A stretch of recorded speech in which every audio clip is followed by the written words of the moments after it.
오늘도 수요 예배에 오신 여러분들을 주님의 이름 안에서 환영하고 축복합니다.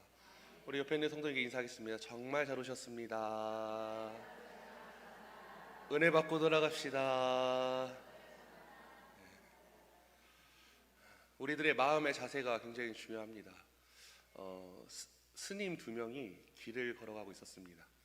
스님이요. 스님 두 명이 길을 걸어가다가 깃발이 이렇게 뭐예요? 펄럭이는 걸 봤어요. 펄럭인 걸 보고선 한 스님이 얘기했습니다. 저 깃발이 펄럭이는 거는 바람이 불어서 펄럭이는 거야, 이렇게 얘기를 했고, 다른 한 스님은 아니야, 깃발은 뭐예요? 천으로 되어 있으니까 저게 연약해서 이렇게 부드러우니까 펄럭이는 거야. 서로 자기 주장만 하다가 결국은 치고받고 싸웠습니다. 그래서 싸우다가 큰 스님께 가서 얘기를 했어요. 스님, 저희들이 여차여차해서 이랬는데 이 친구는 깃발이 바람 때문에 흔들린다고, 저는 깃발이 천이니까 흔들린다라고 했습니다. 누가 맞습니까? 얘기했을 때 큰 스님이 뭐라고 했는지 아십니까? 모르시죠? 네. 큰 스님이 이랬어요. 깃발이 흔들리는 게 아니라 니네 마음이 흔들리는구나, 이랬어요. 마음을 어떻게 먹느냐가 중요합니다. 특별히 이 수요일 예배 하나님께 말씀을 듣기 위해서, 말씀 주시기 위해서 이 자리에 모였다면 하나님께서 오늘도 풍성한 은혜 내려주실 줄 믿습니다. 특별히 은혜 받고 돌아가시는 은혜의 시간 되길 소망하겠습니다. 성도님들, 이 대사 아십니까? 이겁니다. 그래, 결심했어. 빠빠바 빠빠바 빠빠바. 우리 권사님들 잘 모르시는 거 같은데요. 굉장히 유명했었던 일요일 밤에 이휘재라는 유명한 개그맨이 인생극장이란 거 했었어요. 기억나시죠? 네, 인생극장. 굉장히 재밌게 봤었던 게 기억납니다. 그 개그맨이었던 이휘재를 유명한 스타로 만들어 주었던 TV 프로그램인데요. 저도 어렸을 때 많이 봤습니다. 어떠한 선택의 기로에 섰을 때 자기가 선택한 루트의 전개를 먼저 보여주면서, 그리고 다른 나머지 선택의 전개도 보여주면서 굉장히 재미있게 이야기를 풀어냈었던 것이 기억이 납니다. 많은 사람들에게 인기를 끌었었던 이유는 누구나 인생을 선택하며 살아가는데 또 다른 길을 선택할 수 있는 새로운 길을 보여주니까 많은 사람들이 매력적으로 생각했고, 그걸 굉장히 재미있게 봤었던 것이 기억이 납니다. 아마도 뒤바뀐 인생의 모습에 대해서 생각해 본다라는 거죠. 여러분들도 인생을 만약에 바꾸고 싶다면, 내가 선택을 했던 여러 가지 선택들 중에서 바꾸고 싶다면 어떤 게 있으십니까? 많은 생각에 빠지게 하는 그런 프로그램이었습니다. 또 영국의 보물이라고 불리는 셰익스피어는 자신의 작품 햄릿에서 굉장히 유명한 대사를 씁니다. 뭐냐면, 인생은 선택의 연속이다. 작은 선택, 결단이 하나하나 모여서 자기 자신이라는 인간을 형성하게 되고, 또한 그것은 우리가 인생이라고 부른다라는 의미를 가지고 있습니다. 그렇기 때문에 우리들은 날마다 살아가면서 여러 가지 선택을 하며 살아가는데 당연히 좋은 것을 선택해야 되겠죠. 제가 왜 이렇게 선택에 대해서 장황하게 이야기하냐면, 선택의 중요성에 대해서 말씀드리기 위해서 이 자리에서 이야기 드린 것입니다. 오늘 읽은 본문에서는 예수님께서 좋은 편을 택한 한 여인을 칭찬하십니다. 그 여인의 이름이 누구냐? 바로 마리아입니다. 예수님께서 갈릴리 전도를 마치시고 예루살렘으로 올라가시는 길에 베다니에 들리셨습니다. 이때에 마르다는 기쁜 마음으로 예수님을 자기의 집으로 모셔드렸습니다. 예수님을 즐겁게 영접하고 어떻게 하면 예수님을 기쁘시게 해드릴까 생각하면서 모든 정성을 다하여 음식을 준비하기에 매우 바빴습니다. 그런데 그녀의 동생인 마리아는 예수님의 일행과 같이 예수님 곁에 앉아서 예수님의 말씀만 듣고 있었습니다. 마르다는 여러 가지로 예수님을 접대하기 위해서 정신이 없을 정도로 분주했는데, 동생은 방 안에서 말씀만 듣고 있는 모습을 보니까 마르다 마음속에 불만이 생겼습니다. 그래서 그녀는 본문 40절에 보면 이렇게 얘기합니다. 예수님께서 말하기를, 주여, 내 동생이 나 혼자 일하게 두는 것을 생각하지 아니하시나이까? 그를 명하사 나를 도와주라 하소서. 아멘. 말씀을 전하시고 계시는 예수님께 무례를 행하면서까지 다가가서 이야기를 했다라는 거죠. 그런데 이에 대한 예수님의 대답은 이렇게 말씀하셨습니다. 본문 41절 42절에 보면, 마르다야 마르다야, 내가 많은 일로 염려하거나 근심하나 몇 가지만 하든지, 혹은 한 가지만으로도 족하니라. 아멘. 이 말씀은 결코 마르다를 책망하신 것이 아닙니다. 어디까지나 부드럽고 사랑스러운 음성으로 그리고 조용하게 마르다에게 말씀하셨다라는 거죠. 사랑하는 성도 여러분, 사실 마르다도 예수님을 사랑했습니다. 그러나 마르다가 예수님께 친절하려고 했었던 방법이 그 자신의 생각에 너무나도 치우치다 보니까 결과적으로는 예수님께 불친절이 되고 말았습니다. 마르다는 자기 정성이 과잉되어서 예수님 앞에서 자기를 내세우게 돼요. 그녀가 얘기하는 거 보면 내 주여, 내 동생이 나에게, 이런 식으로 나라는 표현을 계속해서 거듭하면서 표현하고 결과적으로는 예수님께 명령하는 상황까지 이어지게 되었다라는 거죠. 제가 이 말씀을 준비하면서 한 가지 염려되었던 것은 혹여라도 그렇다면 교회에서 봉사하는 것보다 말씀 듣는 게 중요합니까? 더 오르니까 봉사하지 말라는 뜻입니까? 이렇게 오해하실까봐 미리 말씀드립니다. 예수님께서 말씀하신 것은, 강조하신 것은 절대로 교회에서 봉사를 하지 말라는 뜻이 아니라 대접이나 봉사를 하지 말라는 뜻이 아닌 주님을 위해서 기쁘시게 하는 일에는 순서가 있다라는 것을 이야기하신다라는 거죠. 그렇게 먼저 결론부터 말씀드리면 우리가 해야 할 일은 주님과 함께 있기를 택해야 되고 주님의 말씀을 듣는 일을 사모해야 되고 그 말씀을 따라서 봉사하고 충성할 때 주님께서 너무나도 기뻐하신다라는 것을 이야기하고 계신다라는 겁니다. 우리가 신앙을 갖출 수 있었던 것은, 그리고 하나님의 교회가 이렇게 부흥하고 발전할 수 있었던 것은 하나님 말씀 위에 바로 선 누군가가 봉사하였고 헌신하였기에 가능했습니다. 그래서 저는 오늘 말씀을 통해서 마리아가 좋은 편을 택했다라고 이야기하시면서 그녀를 칭찬하시는 예수님의 말씀을 보면서 어떤 편을 택해야 좋은 편인지, 그리고 우리들은 어떠한 편을 택하며 살아가야 되는지 주님이 주시는 은혜를 나누는 시간이 되길 소망합니다. 첫 번째로 마리아는 예수님과 함께 앉는 편을 택했습니다. 우리 본문 누가복음 10장 39절 말씀 같이 읽어보겠습니다. 시작. 그에게 마리아라 하는 동생이 있어 주의 발치에 앉아. 아멘. 아멘. 사랑하는 성도 여러분, 여러분들이 생각할 때 신앙생활을 하면서 가장 좋은 것이 무엇이라고 생각하십니까? 사람마다 다 대답은 다르겠지만 저 같은 경우에게는 하나님의 자녀가 된 것, 세상을 창조하시고 만물을 주관하시는 하나님 편에 선 것이 가장 좋은 것이라 생각합니다. 여러분도 동의하십니까? 아멘. 이처럼 가장 좋은 편을 택한 사람은 마리아처럼 주님 곁에, 그리고 주님 옆에 앉아있는 자임을 여러분들 믿으시기 바랍니다. 성도에게 있어서 최고의 축복은 주님과 늘 동행하고 함께 앉아있는 축복임을 기억하시는 저와 여러분 되길 소망합니다. 그리스도를 본받아를 쓴 토마스 아켄퍼스에게 꿈속에서 하나님의 음성이 들렸습니다.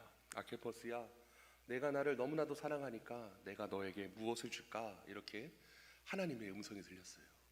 우리 권사님들에게 만약에 하나님께서 그렇게 말씀하시면 뭐라고 대답하시겠습니까? 아켄퍼스는 이렇게 얘기했습니다. 저는 주님 사랑을 받은 것으로 족합니다. 이렇게 얘기했어요. 그러니까 갑자기 하나님께서 다시 얘기했습니다. 아니다. 내가 너무나도 충성하였기 때문에 내가 너에게 주고 싶은 게 있구나. 뭘 원하니? 이 얘기했을 때 또 아켄퍼스가 얘기합니다. 주님, 저는 정말 주님 한 분만으로 만족합니다. 이렇게 3번이나 똑같은 질문을 하나님께서 던지셨고 그때마다 아켄퍼스는 이렇게 얘기했습니다. 하나님 한 분으로 충만합니다. 주님 사랑 받은 것으로 충분합니다. 이렇게 대답을 했었던 아켄퍼스에게 나중에 하나님께서 뭐라고 하셨느냐? 너는 참으로 좋은 것을 가졌느니라 라고 이야기해 주셨습니다. 여러분들, 가장 중요한 것은 주님과 함께 있는 것이 가장 큰 복임을 기억하시기 바랍니다. 그것이 정말 좋은 것입니다. 주님과 함께 하는 것. 그래서 제가 좋아하는 복음성가가 있는데요, 복이라라는 찬양이 있습니다. 가사는 이렇습니다. 주님과 함께 하는 것이 복이라, 주님의 마음 아는 것이 축복이라, 주님과 함께 걷는 것이 복이라, 주님의 사랑 노래함이 행복이라. 우리 이 찬양 쉬우니까 한번 같이 불러보도록 하겠습니다.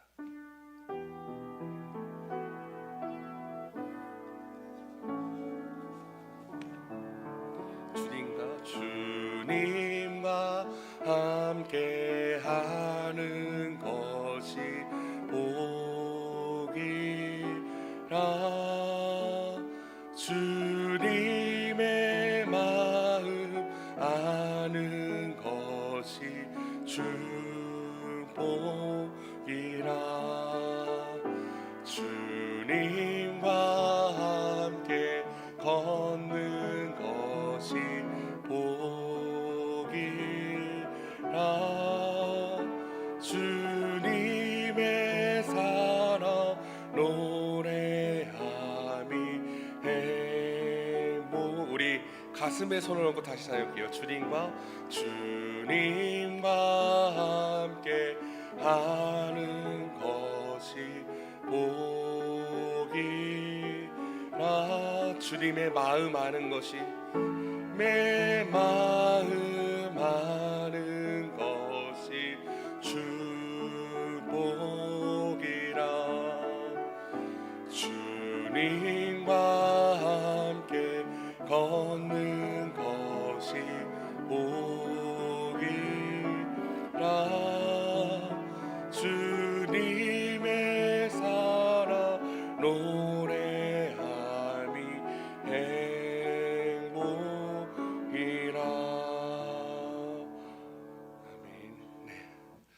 주님과 함께하는 것이 복이라는 것을 기억하시기 바랍니다.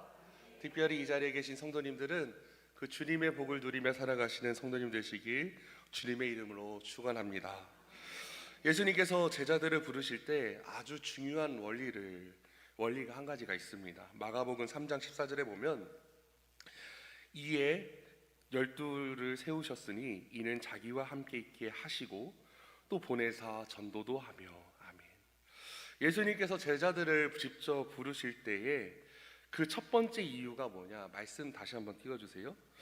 예수님과 함께 있기를 원하셨다라는 겁니다. 우리는 예수님의 제자라면 예수님과 함께 해야 된다라는 거예요. 제자됨의 가장 기본 중에 기본은 뭐냐? 예수님의 제자들의 사역과 능력의 기초 요소가 무엇이었느냐? 바로 주님과 함께 하는 것이었습니다. 그리스도인의 삶에 있어서 가장 중요한 목적이 있다면 주님과 교제가 가장 중요합니다. 근데 만약에 우리가 주님과 함께 하지 않는다면 그것이 우리 삶에 무슨 의미가 있겠습니까? 그래서 요한복음 15장 4절에서 5절에 보면 예수님은 이렇게 얘기하셨습니다. 내 안에 거하라 나도 너희 안에 거하리라. 가지가 포도나무에 붙지 아니하면 스스로 열매를 맺을 수 없음같이 너희도 내 안에 있지 아니하면 그러하리라. 나는 포도나무요 너희는 가지라. 그가 내 안에 내가 그 안에 거하면 사람이 열매를 많이 맺나니 나를 떠나서는 너희가 아무것도 할 수 없음이라. 아멘. 예수님은 이처럼 우리에게 항상 주님과 함께 붙어 있어야 함을 강조하셨고 주님을 통해서 풍성한 열매를 맺을 수 있음을, 그리고 그렇게 살아갈 수 있음을 이야기하셨습니다. 이처럼 주님께서 가장 원하시는 것은 주님의 제자됨에서 가장 기초적인 요소는 주님과 함께 한다는 것을 잊지 마시고 날마다 동행하시는 저와 여러분 되길 소망합니다. 여러분의 질문하겠습니다. 여러분은 주님과 늘 동행하십니까? 여러분들은 복을 누리며 살아가고 계십니까? 아멘. 네.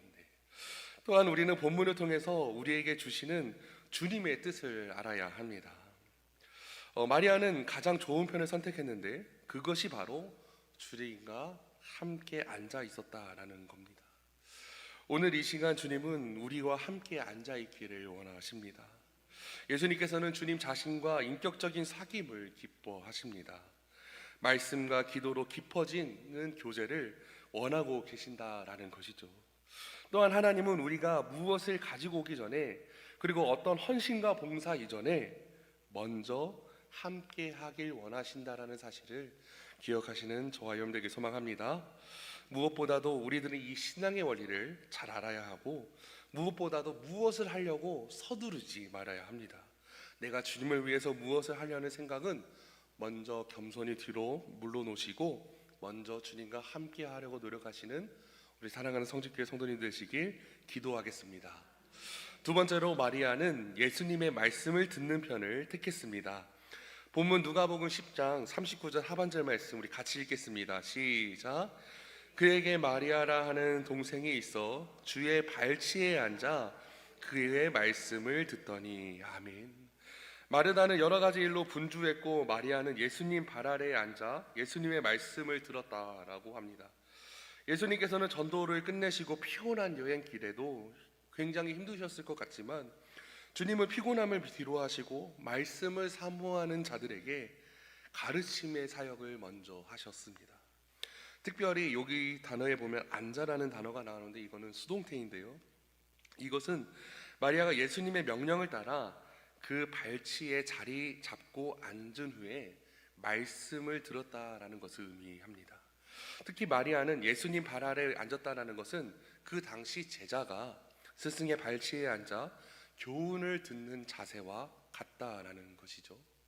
즉 어떤 사람의 발 아래에 앉는다라는 것은 그의 제자가 되겠다라는 행동의 표현이었습니다. 그래서 마리아는 주의 말씀을 듣는데 마음을 다했고 또한 자신이 주님의 제자라는 생각을 하며 열심을 다해 말씀을 들었습니다. 사랑하는 성도 여러분, 이 마리아를 많은 사람들이 이렇게 얘기합니다. 발 아래의 여인이라고 불리는 사실을 알고 계십니까? 요한복음 11장 32절에 보면 마리아가 예수 계신 곳에 가서 배웠고 그 발 아래에 엎드리어 이르되 주께서 여기 계셨더라면 내 오라버니가 죽지 아니하셨겠나이다 하더라. 마리아는 예수님 발 아래에 엎드려 죽은 오라비 나사로를 위에서 예수님께 간구했었습니다. 이때 예수님 발 아래에 있었고요. 또 요한복음 12장 3절에 보면 마리아가 지극히 비싼 향유 곧 순전한 나드 한 근을 가져다가 예수 발에 붓고 자기 머리털로 그의 발을 닦으니 향유의 냄새가 집에 가득하였더라. 아멘. 마리아는 예수님의 발 아래에 앉아서 예수님께 향유를 붓고 예수님의 발을 닦았습니다. 또 본문의 말씀대로 예수님 발 아래에 앉아서 주님의 제자임을 나타내는 행동을 하였고 동시에 예수님에 대한 겸손한 자세로 말씀을 듣겠다라고 표현한 것입니다. 오직 주님만을 바라보고 주님의 음성을 사모하는 자세였다라는 거죠. 마리아의 신앙은 어디서 왔던 것이냐? 바로 주님의 말씀을 통해서 주님의 말씀을 들으면서 온 것임을 여러분들 기억하시기 바랍니다. 로마서 10장 17절 말씀에 보면 주님은 우리에게 이렇게 말씀하셨습니다. 우리 같이 읽어볼까요? 시작. 그러므로 믿음은 들음에서 나며 들음은 그리스도의 말씀으로 말미암느니라. 아멘. 우리는 그리스도의 말씀을 들어야 합니다. 이 시간에 비롯하여 모든 말씀이 선포되는 시간에도 그냥 인간의 말로 듣는 것이 아니라 하나님의 말씀, 주님 말씀하여 주시옵소서, 그 주님의 말씀을 제 삶 가운데에 받아들이겠습니다. 이러한 간절한 말씀으로 하나님의 말씀을 사모하시고 들으시는 저와 여러분 되길 소망합니다. 더욱더 힘써서 말씀의 자리에 나오시기 바랍니다. 모든 말씀의 자리에 열심을 다하시는 우리 성도님들 되시기 바랍니다.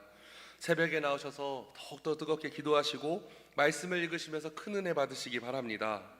모든 예배 시간을 소중히 여기셔서 더욱더 힘써 참여하시길 주님의 이름으로 축원합니다. 예수님께서는 마르다를 향해 다정하게 마르다야 마르다야 부르시면서 그녀에게 염려하지 말고 근심하지 말고 좋은 편을 택하라 라고 말씀하셨습니다. 예수님께서 말씀하신 좋은 편은 말씀을 사모하는 것이 좋은 편이라는 거죠. 봉사도 필요하고 여러 가지 사업도 필요하지만 주님의 말씀을 듣는 것이 더 중요하다라는 겁니다. 하나님 말씀을 기반으로 받은 은혜를 통해서 봉사할 때, 헌신할 때 하나님께서 더 기뻐하신다는 것을 기억하시기 바랍니다. 저도 사역을 하면서 주님의 일에 열심을 내는 사람도 보았고 헌금을 많이 하시는 분도 보았고 주의 사업에 힘을 쓰는 분들도 많이 보았습니다.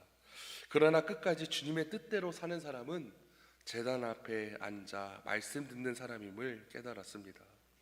특별히 마리아는 예수님의 말씀을 듣다가 이스라엘 민족이 기다리는 메시아가 바로 예수님이신 것을 알고 훗날 기름을 예수님 머리에 부음으로써 그리스도이심을 고백한 것을 여러분들 기억하시기 바랍니다. 특별히 말씀을 사모하며 들으시면서 좋은 것을 깨닫게 되시고 좋은 편을 선택하시는 우리 성도님 되시길 기도하겠습니다. 마지막 세 번째로 마리아는 영원히 빼앗기지 않는 편을 택했습니다. 누가복음 10장 42절 하반절 말씀 우리 같이 읽어보겠습니다. 시작. 몇 가지만 하든지 혹은 한 가지만으로도 족하니라. 마리아는 이 좋은 편을 택하였으니 빼앗기지 아니하리라 하시니라. 예수님은 마리아를 칭찬하셨습니다. 왜냐하면 마리아는 영원히 빼앗기지 않는 편을 택하였기 때문입니다. 영원히 빼앗기지 않는 것, 가장 가치 있는 것이 무엇인지 알았고 그것을 택하였습니다. 사람은 무엇을 택하였느냐에 따라 인생에 큰 변화가 나타납니다. 기생 라합은 하나님을 택했습니다. 그래서 그로 인해 그의 가정은 구원받게 되었습니다. 룻기에 나오는 룻 역시 룻기서 1장 16절에 이렇게 고백합니다. 어머니께서 가시는 곳에 나도 가고 어머니께서 머무시는 곳에서 나도 머물겠나이다. 어머니의 백성이 나의 백성이 되고 어머니의 하나님이 나의 하나님이 되시리니. 아멘. 이러한 위대한 고백을 합니다. 영원한 것, 가장 가치 있는 것을 알았던 기생 라합과 룻은 좋은 편을 택하였고 훗날 예수님 족보에 오르는 이름이 올리는 여인들이 되게 됩니다. 사랑하는 성도 여러분, 여러분들은 무엇을 택하시겠습니까? 우리는 세상과 하나님 둘 중에 영원한 것을 택해야 된다는 것을 기억하시기 바랍니다. 세상의 것들은 없어질 것이고 빼앗길 것들입니다. 그렇기 때문에 우리는 세상 것에 집착하며 살지 말아야 합니다. 요한일서 2장 15절에서 17절에 보면 이렇게 되어 있습니다. 이 세상이나 세상에 있는 것들을 사랑하지 말라. 누구든지 세상을 사랑하면 아버지의 사랑이 그 안에 있지 아니하니 이는 세상에 있는 모든 것이 육신의 정욕과 안목의 정욕과 이생의 자랑이다. 다 아버지께로부터 온 것이 아니요 세상으로부터 온 것이라. 이 세상도 그 정욕도 지나가되 오직 하나님의 뜻을 행하는 자는 영원히 거하느니라. 아멘. 또한 베드로전서 1장 24절에서 25절에 보면 이렇게 되어 있습니다. 그러므로 모든 육체는 풀과 같고 그 모든 영광은 풀의 꽃과 같으니 풀은 마르고 꽃은 떨어지되 오직 주의 말씀은 세세토록 있도다 하였으니 너희에게 전한 복음이 곧 이 말씀이니라. 아멘. 하나님의 말씀은, 하나님의 나라는 세세토록 있을 것입니다. 이 세상에서 빼앗길 수 없는 주님의 말씀을 듣는 것들을 더 좋은 편이라는 뜻이라는 거죠. 사랑하는 성도 여러분, 세상의 여러 가지 모든 것들이 빼앗길 날이 분명히 옵니다. 권세도, 명예도, 재산도, 지위도, 건강도, 열정도, 생명도 다 빼앗길 날이 오고 말 것입니다. 그러나 영원히 빼앗기지 않을 것, 즉 예수 그리스도를 택하는 자는 참으로 좋은 편을 택한 자라는 것을 기억하시기 바랍니다. 우리의 생명을 아무리 좋은 기술로 연장시켜도 빼앗길 것이지만 영생을 소유하는 자는 영원히 빼앗기지 않는 참 생명의 소유자가 된다라는 것입니다. 또한 예수님은 세상과 비교되어질 대상이 아닙니다. 그 어떤 경우에도 빼앗길 수 없는 대상이 바로 예수님이시고 절대로 끊을 수 없는 사랑이 바로 우리를 향한 그리스도의 사랑이십니다. 사도 바울은 로마서 8장 35절에 이렇게 말합니다. 우리 같이 읽어볼까요? 시작. 누가 우리를 그리스도의 사랑에서 끊으리요? 환난이나 권고나 박해나 기근이나 적신이나 위험이나 칼이랴. 아멘. 영원히 끊을 수 없는 주님의 사랑에 대해서 이야기했다라는 거죠. 마리아는 빼앗기지 않을 대상을 바로 알았습니다. 마리아는 예수님이 그녀의 생의 전부로 알았습니다. 그 어떤 것으로도 비교할 수 없는 절대적인 존재임을 확실히 알았습니다. 그래서 마리아는 예수님께서 그녀의 전부를, 예수님에게 그녀의 전부를 바치게 되었다라는 거죠. 마리아의 전적인 헌신은 후에 옥합을 깨뜨려 예수님 머리에 기름 부은 것을만 보아도 우리들은 알 수가 있습니다. 마리아처럼, 기생 라합처럼, 룻처럼 영원한 것을 선택하여 주님께 칭찬받으시는 저와 여러분 되길 기도하겠습니다. 말씀 마무리하겠습니다. 마리아는 좋은 편을 택했습니다. 예수님과 함께 있는 것을 택하였고 주님의 말씀을 듣는 것을 택하였고 무엇보다 영원히 빼앗기지 않는 것을 선택하여 예수님께 칭찬받는 자가 되었습니다. 저와 여러분도 좋은 편을 택하는 사람이 될 줄 믿습니다. 훗날 하나님께 칭찬받는 저와 여러분 되길 주님의 이름으로 축원합니다. 아멘. 우리 이 시간 간절히 기도하겠습니다. 이 시간 말씀을 기억하며 하나님, 오늘 마리아는 좋은 편을 택하였는데 우리들도 오직 좋은 것을 택하게 하여 주시옵소서. 늘 하나님과 함께하게 해주시고 말씀을 듣는 일을 사모하게 해주시고 무엇보다도 영원히 빼앗기지 않는 주님을 선택하여 칭찬받는 자들 되게 하여 주시옵소서. 우리 다 함께 주여 삼창하시고 뜨겁게 기도하겠습니다. 주여